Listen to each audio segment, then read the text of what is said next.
ನಮಸ್ಕಾರ ಶಿವಮೊಗ್ಗ. ನಾನು ನಿಮ್ಮ ಶಿವಮೊಗ್ಗ ಷಡಕ್ಷರಿ.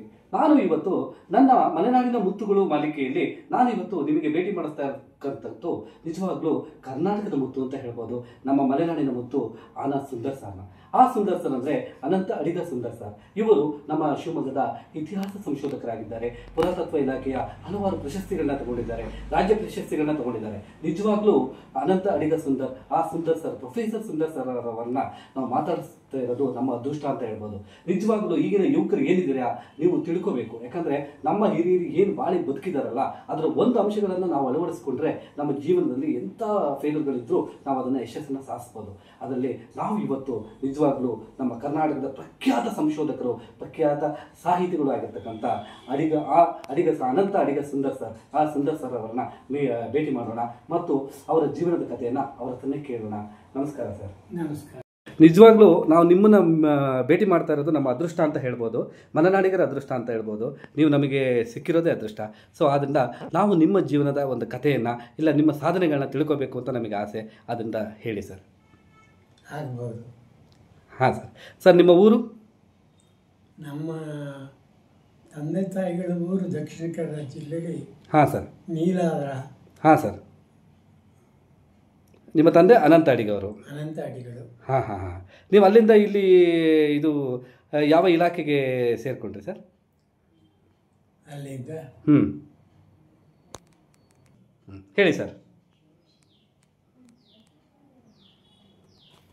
ನೀಲಾವರದಿಂದ ಹಾಂ ಸರ್. ನಮ್ಮ ತಂದೆ ತಾಯಿಗಳು ಹಾಂ ಸರ್. ಘಟ್ಟದ ಮೇಲೆ, ಹಾಂ ಸರ್. ಅಂದರೆ ಹೌದು, ಗುಜರಾತಿ ಪ್ರದೇಶ, ಹೌದು, ಅಲ್ಲಿಗೆ ಬಂದರು. ಹಾಂ ಸರ್. ಮೊದಲು ಅದಕ್ಕಿಂತ ಹಾಂ ಮುಂಚೆ ಹಾಂ ಅವರು ಹಾಂ ಮಧುರೈ, ತಮಿಳುನಾಡಿನ ಮಧುರೈಯಲ್ಲಿ ಹಾಂ ಸರ್ ಸ್ವಲ್ಪ ದಿನ ಹಾಂ ಇದ್ದರು. ಹಾಂ ಸರ್. ಆ ಸಮಯದಲ್ಲಿ ನಾನು ನನ್ನ ತಮ್ಮ ಹಾಂ ಜನಿಸಿದೆವು. ಹಾಂ ಸರ್. ಆದ್ದರಿಂದ ನನ್ನ ಹೆಸರು, ಪೂರ್ಣ ಹೆಸರು ಮೀನಾಕ್ಷಿ ಸುಂದರೇಶ. ಹಾಂ ಹಾಂ ಹಾಂ. ಅದು ಕ್ರಮೇಣ ಸುಂದರ ಅಂತ ಆಯಿತು. ಹಾಂ ಸರ್. ಅವರು ಭದ್ರಾವತಿ ಬಂದರು. ಹಾಂ. ಭದ್ರಾವತಿ ಬಂದ ಸ್ವಲ್ಪ ವರ್ಷಗಳ ನಂತರ ಶಿವಮೊಗ್ಗಕ್ಕೆ ಬಂದರು. ಹಾಂ ಸರ್. ಇಲ್ಲಿ ನಂದು ಮಿಡ್ಲ್ ಸ್ಕೂಲ್, ಹೈಸ್ಕೂಲ್, ಹಾಂ, ಈಗಿನ PUC, ಹಿಂದಿನ ಇಂಟರ್ಮೀಡಿಯೇಟ್, ಹಾಂ ಸರ್, ಕಾಲೇಜ್ ಇಲ್ಲಿ ವಿದ್ಯಾಭ್ಯಾಸ. ಆದ ನಂತರ ನಾನು ಮೈಸೂರಿಗೆ ಹೋದೆ. ಹಾಂ ಸರ್. ಅಲ್ಲಿ ಮಹಾರಾಜ ಕಾಲೇಜಿನಲ್ಲಿ ಹಾಂ ಸರ್ BA ಆನರ್ಸ್ ಮತ್ತು MA ಪದವಿಗಳನ್ನು ಗಳಿಸಿದೆ. ಹಾಂ ಸರ್. ನಂತರ ಕೇಂದ್ರ ಸರ್ಕಾರದ ಆರ್ಕಿಯಾಲಜಿಕಲ್ ಸರ್ವೆ ಆಫ್ ಇಂಡಿಯಾ ಎಂಬ ಡಿಪಾರ್ಟ್ಮೆಂಟಲ್ಲಿ ಸೇರಿಕೊಂಡೆ. ಹಾಂ ಸರ್. ಅಲ್ಲಿ ನನ್ನ ಕೆಲಸವೆಂದರೆ ಪ್ರತಿ ತಿಂಗಳು ನಾನು ಹಳ್ಳಿಗಳಿಗೆ ಹೋಗಿ ಅಲ್ಲಿರ್ತಕ್ಕಂಥ ಪ್ರಾಚ್ಯಾವಶೇಷಗಳನ್ನು ಪರಿಶೀಲಿಸಿ ಅವುಗಳ ಬಗ್ಗೆ ಒಂದು ವರದಿಯನ್ನು ಸಿದ್ಧ ಮಾಡ್ಬೋದು. ಹೀಗೆ ತಿಂಗಳಿಗೆ ಸುಮಾರು 15 ದಿನ ನಾನು 5-6 ಹಳ್ಳಿಗಳನ್ನು ಪರಿಶೀಲನೆ ಮಾಡಿ ಈ ಥರ ವರದಿಯನ್ನು ಸುಮಾರು 13 ವರ್ಷಗಳ ಕಾಲ ಸಲ್ಲಿಸಿದೆ. ಬಿಜಾಪುರ ಜಿಲ್ಲೆಯ ಇಂಡಿ, ಸಿದ್ದಗಿ ಮತ್ತು ಮುದ್ದೇಬಿಹಾಳ ಉತ್ತರ ಭಾಗ ಈ ಪ್ರದೇಶದಲ್ಲಿರುವ ಎಲ್ಲ ಹಳ್ಳಿಗಳನ್ನು ನಾನು ಪರಿಶೀಲಿಸಿದ್ದೇನೆ. ನಂತರ ಅವಕಾಶ ದೊರೆತಿದ್ದರಿಂದ ನಾನು ಕರ್ನಾಟಕ ವಿಶ್ವವಿದ್ಯಾಲಯದ ಹಿಸ್ಟ್ರಿ ಡಿಪಾರ್ಟ್ಮೆಂಟ್ ನನಗೆ ಕೆಲಸ ಸಿಕ್ಕಿತು. ಅಲ್ಲಿ ಸೇರಿಕೊಂಡು ಅಲ್ಲಿ ಟೀಚಿಂಗ್, ರಿಸರ್ಚ್ ಮತ್ತು ಈ ಅಕ್ಷಯಗಳ ಪರಿಶೋಧನೆ ಈ ಥರದ ಕೆಲಸಗಳನ್ನು ಮಾಡಿಕೊಡುತ್ತಾ 1994ರಲ್ಲಿ ನಾನು ನಿವೃತ್ತಿ ಹೊಂದಿದೆ. ಈ ಮಧ್ಯೆ 3 ವರ್ಷ ಕರ್ನಾಟಕ ಸರ್ಕಾರದ ಡಿಪಾರ್ಟ್ಮೆಂಟ್ ಆಫ್ ಆರ್ಕಿಯಾಲಜಿಗೆ ನಾನು ಡೈರೆಕ್ಟರ್ ಆಗಿ ಕೆಲಸ ಮಾಡಿದೆ.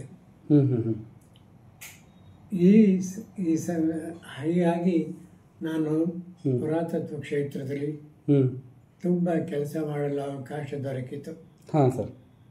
ಇವುಗಳ ಬಗ್ಗೆ ಸುಮಾರು 250 ಲೇಖನಗಳನ್ನು ಪ್ರಕಟಿಸಿದ್ದೇನೆ. ಅಲ್ಲಿ ಅದಲ್ಲದೆ 3 ಪುಸ್ತಕಗಳನ್ನು ಬರೆದಿದ್ದೇನೆ. ಹಾಂ ಸರ್. ಅದರಲ್ಲಿ ಒಂದು the early chamber tombs of south India ಹಾಂ ಸರ್ ಎಂಬ ಗ್ರಂಥ. ಇದು ನನ್ನ PhD ಗ್ರಂಥವಾಗಿದ್ದು, ನಂತರ ನನ್ನ ಕ್ಷೇತ್ರ ಕಾರ್ಯದ ಅಂಶಗಳನ್ನು ಸೇರಿಸಿ ಈ ಪುಸ್ತಕವನ್ನು ಪ್ರಕಟ ಮಾಡಿಸಿದೆ. ಅನಂತರ ವಿಶ್ವವಿದ್ಯಾಲಯದಿಂದ ನಾನು ನಿವೃತ್ತಿ ಹೊಂದಿದ ನಂತರ ಹಾಂ ಸರ್ ಮತ್ತೆ ಸುಮಾರು 7 ವರ್ಷಗಳ ಕಾಲ ಬಿಜಾಪುರದಲ್ಲಿ ಪೋಸ್ಟ್ ಗ್ರ್ಯಾಜುಯೇಟ್ ಸೆಂಟರ್, ಹಾಂ sir, Karnataka university post graduate ಸೆಂಟರ್ಗೆ ಡೈರೆಕ್ಟರಾಗಿ ಸುಮಾರು 6.5 ವರ್ಷಗಳ ಕಾಲ ಕೆಲಸ ಮಾಡಿದೆ. ಅಂದಿನ ಕುಲಪತಿಗಳಾಗಿದ್ದ ರಾಮೇಗೌಡರು ನಾನು ರಿಟೈರ್ ಆದ ಕೂಡಲೇ, ಅಂದರೆ ನಿವೃತ್ತಿ ಹೊಂದಿದ ಮೇಲೆ ಇಲ್ಲಿಗೆ ನಾನು ತೆಗೆಸಿದೆ. ಅವರು ಡೈರೆಕ್ಟರಾಗಿ ತೆಗೆದುಕೊಂಡರು. ಅದಾದ ಮೇಲೆ ಮೈಸೂರು ವಿಶ್ವವಿದ್ಯಾಲಯದಲ್ಲಿ ಕೂಡ 1 ವರ್ಷ ಪ್ರೊಫೆಸರ್ ಅಂತ ಕೆಲಸ ಮಾಡಿದೆ. ಅದು ಮುಗಿಯುವ ಹೊತ್ತಿಗೆ ಎನ್ಸೈಕ್ಲೋಪೀಡಿಯಾ, ಕನ್ನಡ ಎನ್ಸೈಕ್ಲೋಪೀಡಿಯಾ ಮತ್ತು ಇನ್ನೊಂದು ಪ್ರಾಜೆಕ್ಟ್ ಅಂದರೆ ಹಿಸ್ಟ್ರಿ ಆ್ಯಂಡ್ ಆರ್ಕಿಯಾಲಜಿ, ಇದರ ಬಗ್ಗೆ ಕೂಡ ನಾನು ಕೆಲಸ ಮಾಡಿದೆ. ಇದರ ಮುಗಿಸಿದ ನಂತರ ನಾನು ನನ್ನ ಸ್ವಂತ ಸಂಶೋಧನೆಯನ್ನು ಮನೆಯಲ್ಲಿ ಇಟ್ಟುಕೊಂಡೇ ನಡೆಸುತ್ತಿದ್ದೇನೆ ಈವರೆಗೆ. ಸೋಗಾನೆ ಮತ್ತು ಇಲ್ಲಿ ತಟ್ಟೆಕೆರೆ ಅಂತಿದೆಯಾ? ಹೌದು, ತಟ್ಟೆಕೆರೆ ಸರ್. 2 ಶಾಸನಗಳಲ್ಲಿ, ಶಾಸನಗಳಲ್ಲಿ ಸಿ ಮೊಗೆ ಅಂತ ಸ್ಪಷ್ಟವಾಗಿ ಇದೆ. Okay sir. ಹೆಸರೇ ನಾನು ನೋಡಿದ್ದೇನೆ. Okay sir. ಆದ್ದರಿಂದ ಸಿ ಮೊಗೆ ಅನ್ನೋದಕ್ಕೆ ನಮ್ಮ ಈ ನಗರಕ್ಕೆ ಹೆಸರು ಸರಿಯಾದದು. ಅದು ಆ್ಯಕ್ಚುಲಿ ಸಿಹಿ ಮೊಗ್ಗೆ ಅಂದರೆ ಅದೇ ಅಲ್ವಾ ಸರ್? ದೂರ್ವಾಸ ಮುನಿಗಳ ಹತ್ರ ಒಂದು ಮೊಗ್ಗೆ ಇರುತ್ತೆ. ಸೊ ಆ ಮೊಗ್ಗೆನ ಅವರು ಶಿಷ್ಯರುಗಳಿಗೆ ಯಾರಿಗೂ ಕುಡಿಬಾರ್ದು ಅಂತ ಹೇಳ್ತಾರೆ. ಅವರು ಒಂದು ಸಲ ಕುಡಿದು ನೋಡಿದಾಗ ಅದು ಸಿಹಿಯಾಗಿರುತ್ತೆ. ಆದ್ದರಿಂದ ಅದನ್ನು ಸಿಹಿ ಮೊಗ್ಗೆಯ ಊರು ಅಂತ ಕರೀತಾರೆ. ಕರೆಕ್ಟ್ ಅಲ್ವಾ ಸರ್? ಆದ್ದರಿಂದ ಸಿಹಿ ಮೊಗ್ಗೆ ಇರೋದು ಈಗ ಆಡು ಭಾಷೆಯಲ್ಲಿ ಶಿವಮೊಗ್ಗ ಆಗಿ ಶಿವಮೊಗ್ಗ ಅಂತ ಆಗಿದೆ. ಆ್ಯಕ್ಚುಲಿ ನೀವು ಹೇಳ್ತಾ ಇರೋದು ಶಿವಮೊಗ್ಗನೇ ಕರೆಕ್ಟು, ಸಿಹಿ ಮೊಗ್ಗೆನೇ ಕರೆಕ್ಟು. ಸಿ ಮೊಗ್ಗೆ, ಸಿ ಮೊಗ್ಗೆ ಕರೆಕ್ಟ್, ಸರಿಯಾದ ಅರ್ಥ ಅಂತ ಹೇಳ್ತೀರಾ. ನಿಜವಾಗ್ಲೂ ನಮಸ್ಕಾರ. ಸಿಹಿ ಮೊಗ್ಗೆ. ನಾನೀಗ ಸುಂದರ್ ಸರ್ ಅವ್ರ ಬಗ್ಗೆ ಹೇಳ್ತಾ ಒಂದು ವಿಚಾರವನ್ನು ನಾನು ಹೇಳ್ತೀನಿ. ಏನಂತ ಹೇಳಿದ್ರೆ, ನಮ್ಮ ಶಿವಮೊಗ್ಗದ ಕರ್ನಾಟಕದ ಹೆಮ್ಮೆಯ ಪಡ್ತಕ್ಕಂಥ ಒಂದು ವಸ್ತು ಅಂತ ಹೇಳಿದ್ರೆ ಶಿವಮೊಗ್ಗದ ಶಿವಪ್ಪನಾಯಕ ಅರಮನೆ. ನಮ್ಮ ಹೆಂಗೆ ವಿಜಯನಗರ ಸಾಮ್ರಾಜ್ಯದ ಅರಮನೆಗಳ ಆದ ಮೇಲೆ ಶಿವಮೊಗ್ಗದ ನಾಯಕರಿದಾರಲ್ಲ, ಶಿವಪ್ಪನಾಯಕನ ವಂಶಸ್ಥರು ಅರಮನೆಯನ್ನು ತುಂಬ ಅದ್ಭುತವಾಗಿ ಕಟ್ಟುತ್ತಾರೆ. ನೀವೀಗೇನು ಚಾವಾ ಫಿಲಮ್ ನೋಡಿದಿರಲ್ವಾ, ಆ ಚಾವಾ ಫಿಲಮಲ್ಲಿ ಸಂಭಾಜಿಯವರನ್ನು ರಕ್ಷಿಸಿಡಲಾಗಿರ್ತಕ್ಕಂಥದ್ದು ಶಿವಪ್ಪನಾಯಕ ಅರಮನೆ ಮತ್ತು ದೊಂಡಿಯ ವಾಗ ಶಿವಪ್ಪನಾಯಕ ಅರಮನೆಯಲ್ಲಿ ಇರ್ತಾರೆ.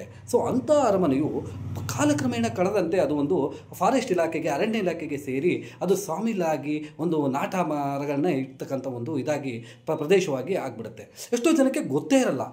ಯಾವಾಗ ನಮ್ಮ ಅನಂತ ಅಡಿಗ ನಮ್ಮ ಸುಂದರ್ ಸರ್, ನಮ್ಮ ಹೆಮ್ಮೆಯ ಸುಂದರ್ ಸರ್ ಆ ಪುರಾತತ್ವ ಇಲಾಖೆಗೆ ಹೋಗ್ತಾರೆ.